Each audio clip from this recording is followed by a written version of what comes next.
За одоо хэдүүлээ болохоор ни йоте гэдэг дүрэн байгаа. За энэ ни йоте гэдэг дүрэн маань ерөөхдөө бол би YouTube дээрээ бүх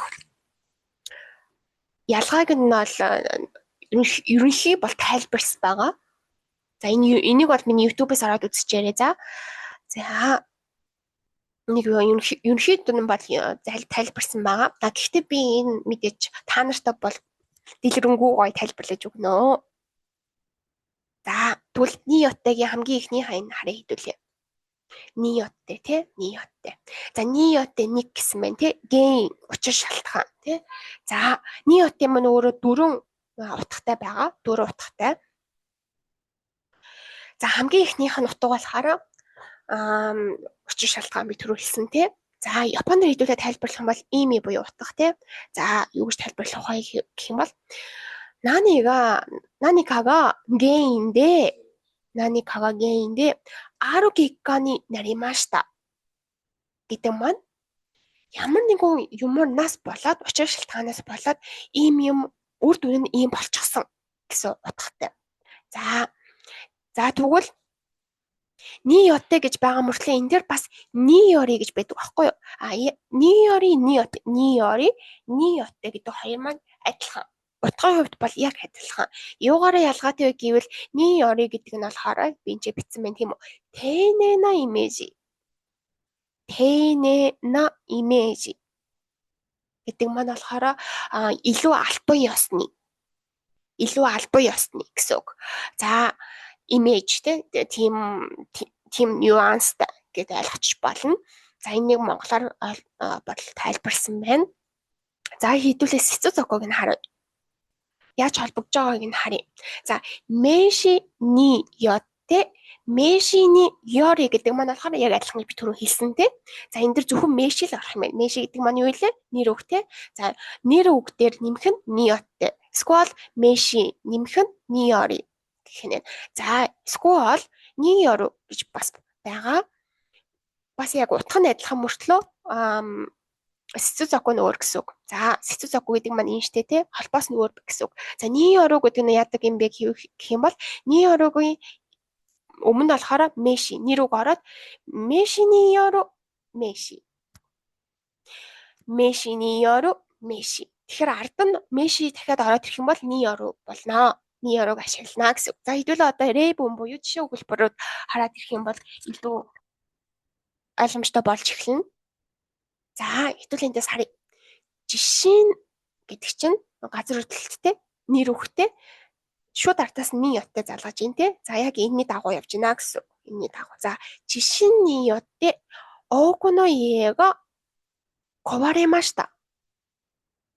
За энэ юу гэсэн бэ? Юу гэсэн үг вэ гэвэл жишээ ни йоте газар хөдлөлтөөс болоод энэ учир шалтгаанаас болоод олон байшин нурсан, олон байшин эвдэрсэн гэсэн үг. За энэ ханзыг би дахиж уншийе. Коваремашта гэдэг маань болохоор нурсан гэсэн үг. Жишээний йоте оку но иега коваремашта буюу газар хөдлөлтөөс болоод ийм учир шалтгаанаас болоод ийм кекканы болсон ийм үр дүн болсон. Тэр үр дүн юу байсан бэ гэх юм бол байшин нурцсан гэсэн үг. За хоёр дахь нь нагара смахо ни йору жико. За энэ ни йору гэдэг маань энд шүү дээ.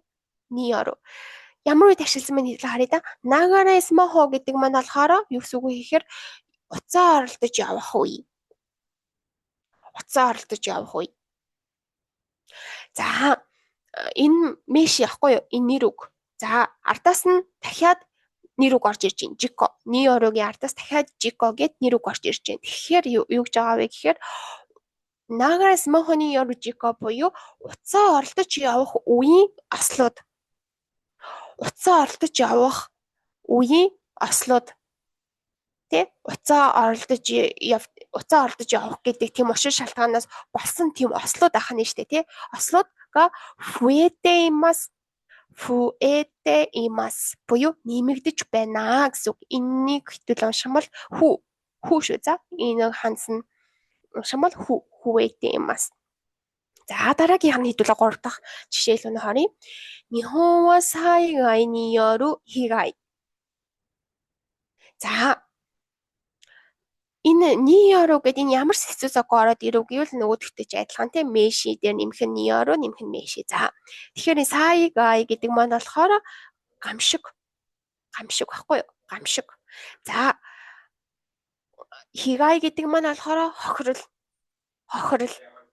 За тэгэхээр юу гэсэн үг вэ гэвэл зөвхөн энэ гурван үгийг орчуулъя гэвэл сайгай ниёро хигай буюу гамшигаас болсон хохирол. Гамшигаас болсон хохирол гэсэн үг. За энэ өгүүлбэрийг бүтүүлбэрээр орчуулах юм бол Нихон ва Япон бол сайгай ни ёру хигай хохироос болсон учрал гамшигаас болсон учрал хохирол га ой куни дэс. Буюу Япон бол гамшигаас болоод учрах хохирол ихтэй улс юм аа. За энэ яриа жоохон хэдүүлээ монголчлын айгу сонирмолчлоо. Япон бол гамшигаас болсон хохирол их тийм улс юм аа гэсэн утгатай гэсэн үг. За энэ ниотагийн нэгдүгээр ими буюу нэгдүгээр ими байла. Тэгээд ингийн буюу учир шалтгаан утга байла. За дараагийнх харуулъя.